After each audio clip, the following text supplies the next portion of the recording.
Ana Sánchez y voy a hablar sobre los métodos numéricos. Desde tiempos ancestrales el trabajo del ingeniero ha sido básicamente lo mismo, así que es estudiar y conocer los métodos de la naturaleza.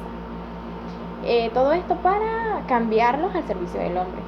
Pero ¿desde cuándo empiezan estos estudios? Nos remontamos a los años 2000 a.C., que es donde se hacen los primeros estudios de las aproximaciones, de las medidas de triángulos y círculos.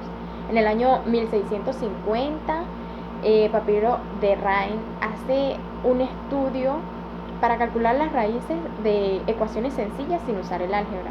Ya en el año 250 a.C., Euclides hace un estudio de exhaustión, donde estudia las aproximaciones de áreas y el valor de esta aproximación es semejante a pi. Ya en los años 900 después de Cristo ocurre la explosión de las matemáticas. Es allí donde se empieza a estudiar los logaritmos. Se emplean los métodos de logaritmos y también nacen los equipos o máquinas para calcularlos.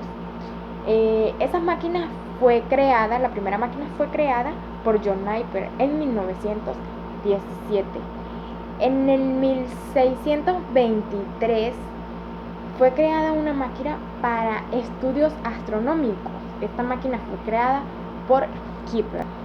En 1768, Euler, motivado por los trabajos de Newton, hace una serie de investigaciones para estudiar las aproximaciones y allí incluye los métodos de integración numérica. En el 1822, Charles Babbage él crea una máquina para crear ecuaciones más complejas y por sumas sucesivas. Ya en 1946 se termina de construir el integrador y computador ENIAC. Ya en 1984 es realizado el primer lenguaje de programación que es para trabajar con matrices. Este lenguaje de programación es realizado por WorldMath. ¿Cuáles son los tipos de errores de datos? Encontramos tres errores, que es error de datos, error de redondeo y error de truncamiento. En los errores de datos, consisten en las medidas.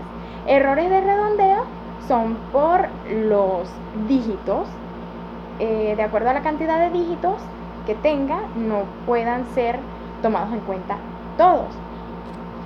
Y finalmente los errores de truncamiento vienen dados por el método.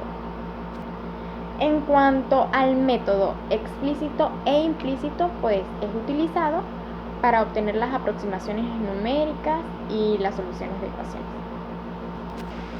Y el método de transformada a la inversa se puede utilizar para simular variables aleatorias continuas.